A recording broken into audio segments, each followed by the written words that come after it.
کہ تم میری خصوصی مدد کیسے حاصل کرو گے. آپ کے لیے پھر قیامت تک کے آنے والے امت کے لیے وہ پیغام ہے کہ جب بھی تم پر مصیبت آئے گی آپ کو کیا کردار کرنا ہے, میری دعوت کو, میری مدد کو زمین پر اتارنے کے لیے آپ کو کیا اعمال کرنا ہے.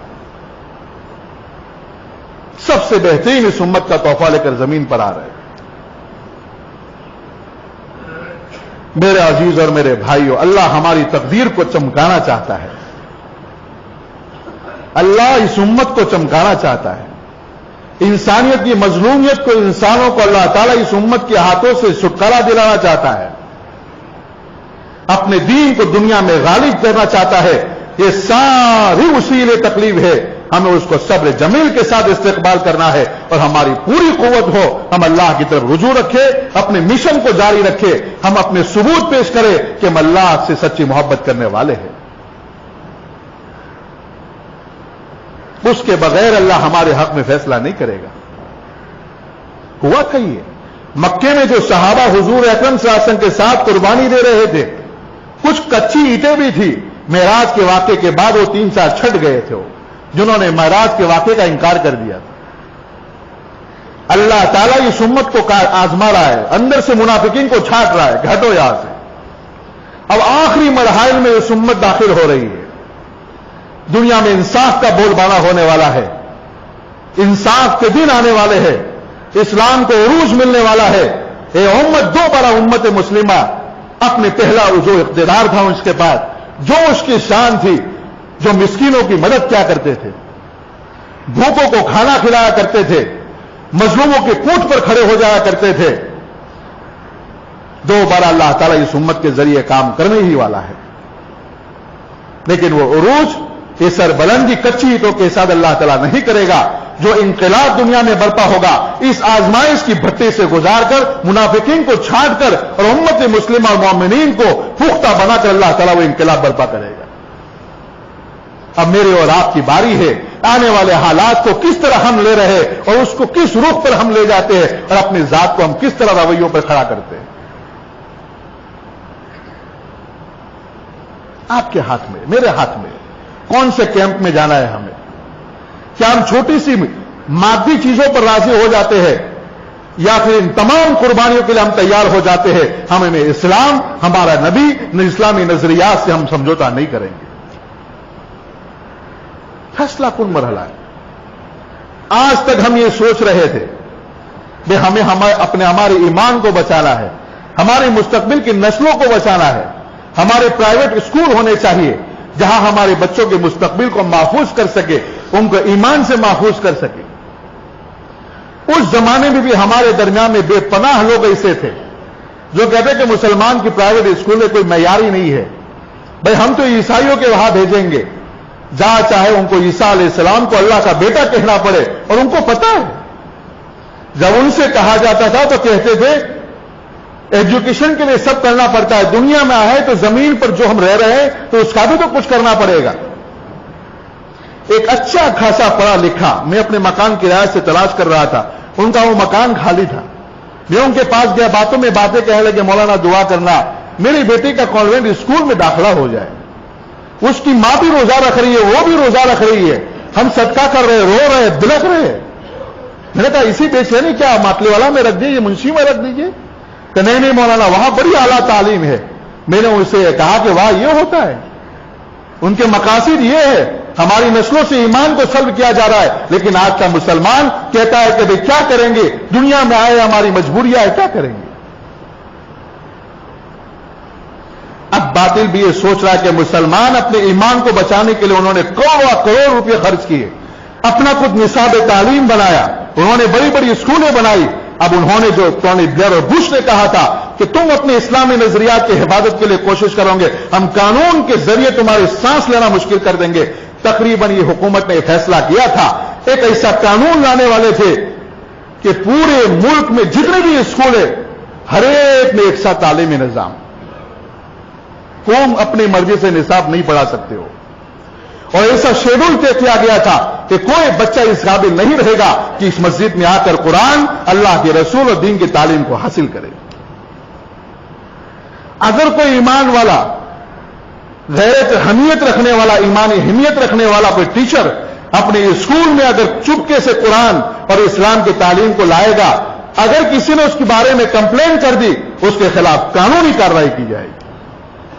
لیکن ان پر کچھ حالات آ گئے، مجبوری آ گئی، بڑے بجٹ کی ضرورت تھی، اتنے بڑے اسکول کیسے بنائیں گے، اتنی بڑی تعداد میں بکس کیسے بنائیں گے، اس کو ٹال دیا گیا ہے۔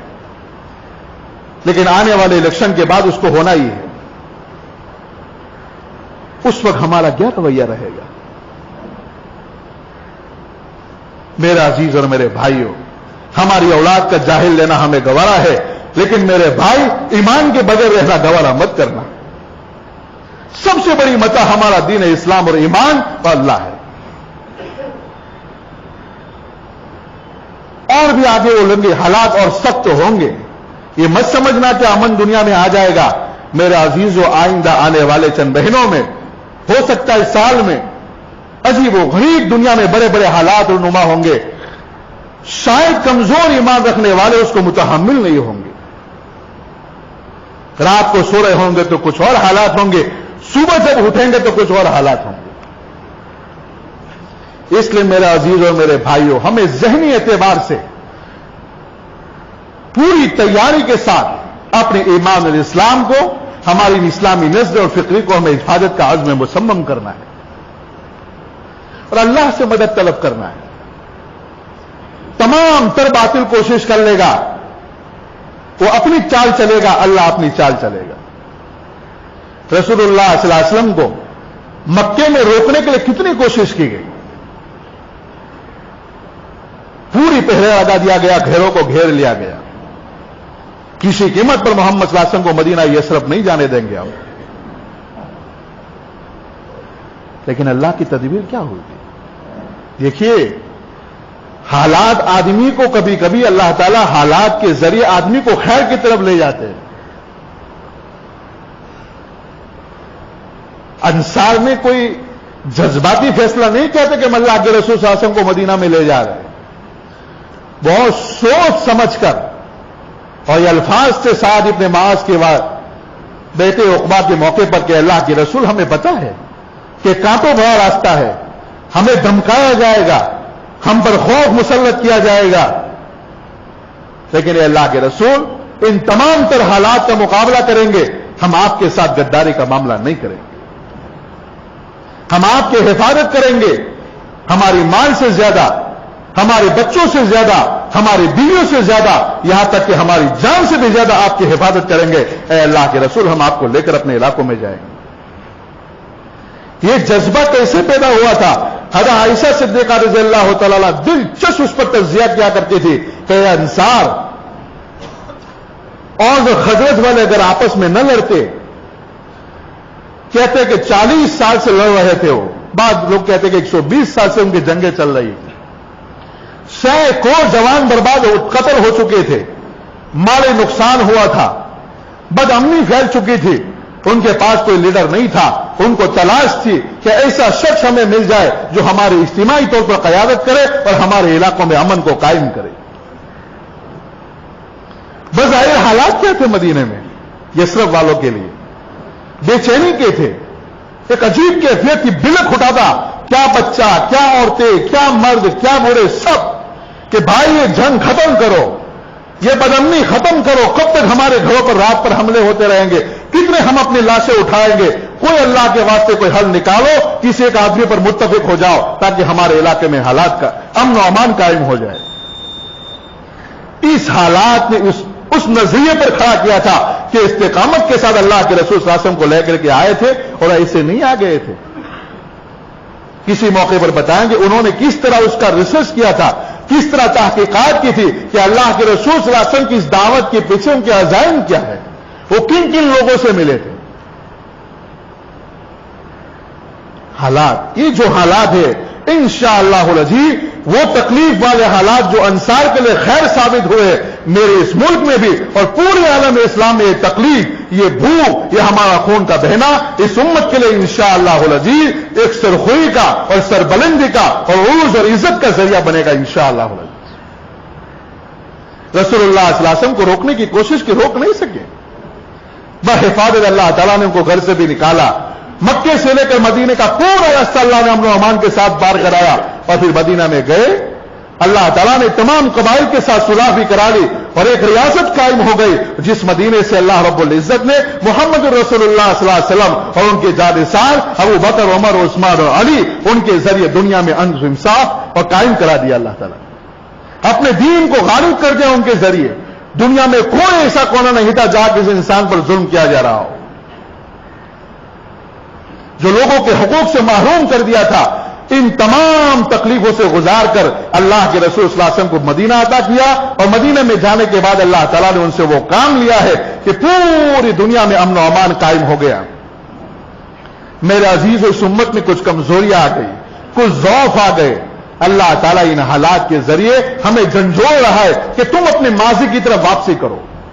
تم کہا یہ جھوٹے یورپینز کے لوگوں کے نعروں میں آ گئے، مادیت کے دور میں تم بھی لگ گئے، تمہاری سوچ ان کی سوچ کی طرح، تمہارا طرز عمل ان کے طرز عمل کی طرح، تمہاری زندگی ان کی زندگی کی طرح۔ کیا تم نے ترقی وہیں سمجھ رکھا ہے؟ یہ وقتی ان کا نعرہ ہے، یہ وقتی ان کا عروج اور سربلندی ہے۔ ان قریب ان سارے جالوں کو ہم توڑ دیں گے اور اسلام کو غالب کر دیں گے۔ اے میرے بندو، تم کہاں چلے گئے؟ اس وقت اللہ تعالیٰ ہمیں کہہ رہا ہے، اور روزانہ پہلے آسمان پر آ کر اللہ ندا کرتا ہے، اے میرے بندو آؤ، میں تمہیں معاف کرنے کے لیے تیار ہوں۔ آؤ میرے بندو، تم میرے طرف میں تمہاری مدد کرنے کے لیے تیار ہو۔ آؤ، تمہیں اگر معاشی بحران کا سامنا ہے، آؤ میرے پاس، میں تمہارے رزق کے مسائل کو بھی حل کر دوں گا۔ لیکن یہ امت غفلت کے ساتھ سو رہی ہے، نہ اس کو اپنی ذات کی پرواہ ہے، نہ اپنے بچوں کی پرواہ ہے، نہ اپنے قوم اور ملت کی پرواہ ہے۔ اسے بے لگام گھوڑوں کی طرح غفلت کے صدم زندگی گزار رہے۔ اے میرے بھائی، اس سے کام چلنے والا نہیں ہے۔ ہم اس غفلت سے نکلے، ان حالات کو سمجھے، اپنی آنکھوں کو کھولے، اپنے کانوں کے ذریعے دنیا میں قرب و جوار سے آنے والی آوازوں کو سمجھے کہ ہمیں کیا اشارات اللہ کی طرف سے ملے۔ اب بھی ہمارے پاس موقع ہے ہمارے ملک میں میرے بھائی، جو اس وقت عالم اسلام میں حالات ہے اور آئندہ آنے والے جون کے بعد جو ایک عجیب تبدیلی ایک اسرائیل کے ذریعے جو وجود میں آگے کیا حالات برپا ہوں گے، اب بھی میرے اور آپ کے پاس موقع ہے کہ سب سے پہلے نمبر پر اللہ کی طرف ہم رجوع کریں، اور دوسرے نمبر پر ہمارا سب سے بڑا کام یہ کہ ہم برادران وطن میں جا کر دین اسلام کے پیغام کا ان کے پاس پہنچائے، ان کو تعارف کرائے کہ اسلام دہشت گردی نہیں سکھاتا ہے، اسلام امن کا مذہب ہے، مسلمان یہ ہے۔ ہمارے نبی نے ہمیں یہ تعلیم دی ہے، اس کو سمجھانا ضروری ہے، ورنہ میرے بھائی اگر یہ ہم نہ کر سکے، ان کے غصے سے، ان کے نفرت سے ہمیں کوئی نہیں بچا سکے گا۔ ہمارے ساتھ بھی پھر وہی ہوگا جو اسپین میں ہوا تھا۔ اس لیے آپ سے معتبرہ گزارش ہے، سامنے مبارک مہینے آ رہے ہیں، اللہ کی طرف زیادہ سے زیادہ رجوع کرے، اللہ سے خیر مانگے کہ اللہ پوری امت مسلمہ پر اور پوری انسانیت پر اللہ رحم و کرم کا معاملہ فرمائے۔ میری اور آپ کی ذمہ داری ہے، ہماری ذمہ داری ہے کہ ہم ہاتھ سے مدد کریں۔ اگر یہ نہیں کر سکتے ہیں، ہم دعائیں کریں اور اپنی ذات کے اعتبار سے سچا پکا مومن بنے، تاکہ اللہ تعالیٰ ہم سے راضی ہو جائے، اور راضی ہونے کی شکل میں اللہ تعالیٰ ان تمام حالات کو اللہ تعالیٰ بدل دے گا۔ اس کے بغیر کوئی حالات نہیں بدل سکے گا۔ حالات کا بنانا، حالات کا بگاڑنا یہ اللہ کے ہاتھ میں ہے، یہ ہمارا ایمان ہے۔ اسی کے مطابق آج سے عزم مصمم کر کے جائیے کہ مجھے سچا پکا مومن بن کر دنیا میں زندگی گزارنی ہے، کہو انشاءاللہ۔ اور آج سے توبہ کی 2 رکعت پڑھ کے جائیے کہ اللہ آج تک میں نے جو زندگی گزاری ہے اے اللہ میں تجھ سے توبہ کرتا ہوں، میں انشاءاللہ جھوٹ نہیں بولوں گا، وعدہ خلافی نہیں کروں گا، میں کسی پر ظلم نہیں کروں گا، حق والوں کے حق ادا کر دوں گا، اور اے اللہ تیری رضا کے خاطر دنیا میں زندگی گزاروں گا، تیرا بن کر زندگی گزاروں گا۔ یہ اللہ سے دعا کر کے مسجد سے جائیے، انشاءاللہ العزیز اللہ کے نزدیک کوئی مشکل نہیں ہے۔ اس سے پہلے بھی بڑے بڑے فرعون آئے، اللہ نے ان کو سمندر میں غرق کر دیا۔ بڑے بڑے قارون آئے، اللہ نے زمینوں میں ان کو دسا دیا۔ ابراہیم اپنی فوج کے نشے میں آیا تھا، ابابیل کے ذریعے اللہ نے ان کو پٹوا دیا۔ نمرود کے لیے اللہ نے مچھر کا انتظام کیا۔ اللہ کے پاس لامحدود خزانے اور فوج ہے، اللہ ہماری مدد کے لیے اتار دے گا۔ اس لیے بالکل ہمیں مایوس ہونے کی ضرورت نہیں ہے۔ عزم مصمم کے ساتھ، ایمان کامل کے ساتھ، یقین کامل کے ساتھ دین و شریعت پر عمل کرنے کا کام شروع کیجئے۔ اللہ آج بھی اپنی ان طاقتوں کے ساتھ ہماری مدد کرنے کے لیے تیار ہے۔ اللہ تعالیٰ مجھے اور آپ کو اور پوری امت مسلمہ کو صحیح معنوں میں ایمان اور اسلام پر عمل کرنے کی توفیق عطا فرمائے۔ جہاں کہیں بھی امت مسلمہ پریشان حال ہے، اللہ تعالیٰ ان کی پریشانیوں کو دور فرمائے۔ اللہ تعالیٰ شام میں امن قائم فرمائے، اللہ تعالیٰ عراق میں امن قائم فرمائے، اللہ تعالیٰ برما میں امن قائم فرما، اللہ کشمیر کے مسلمانوں پر مدد فرما، اے اللہ جہاں کہیں بھی پریشان حال ہے مسلمان، اے اللہ تو اس امت پر رحم فرما، تیرے نبی کی بھوک کا واسطہ، میری نبی کی قربانیوں کا واسطہ اس امت پر رحم فرما دے، اے اللہ اس امت پر رحم فرما دے، ہمارا تیرے علاوہ کوئی نہیں ہے، اے اللہ ہم ہونے کے علاوہ کیا کر سکتے ہیں، اے اللہ ان ظالم کے ہاتھوں سے اس امت کی گردن کو آزاد فرما دے اور امن و امان کو قائم فرما دے، ہمارے ملک کی بھی حفاظت فرما، اے اللہ وہ یہاں فساد کرنا چاہتے ہیں، اے اللہ تو ہماری پوری حفاظت فرما، اے اللہ ان کے آپس میں انتشار ڈال دے، ان قانونوں کو فرعون سے ٹکرا دے، حامان کو شداد سے ٹکرا دے اور اس امت کی گردنوں کو آزاد فرما دے، اے اللہ ہماری مدارس کی حفاظت فرما، ہمارے خانقاہوں کی حفاظت فرما، وہ مسلمانوں کے مکانوں کی حفاظت فرما، جائیدادوں کی حفاظت فرما، مساجد کی حفاظت فرما اور امت میں اتحاد اتفاق پیدا فرما، اور اے اللہ ہماری دعاؤں کو قبول فرما، حرم شریفین کی حفاظت فرما، مسجد اقصی کی حفاظت فرما، اور اے اللہ اس امت کی بھی حفاظت فرما، اے اللہ تو ہمارا حامی اور ناصر ہو، ہماری دعاؤں کو قبول فرما، سبحان ربک رب العزت عما یصفون وسلام علی المرسلین والحمد للہ رب العالمین برحمتک یا ارحم الراحمین۔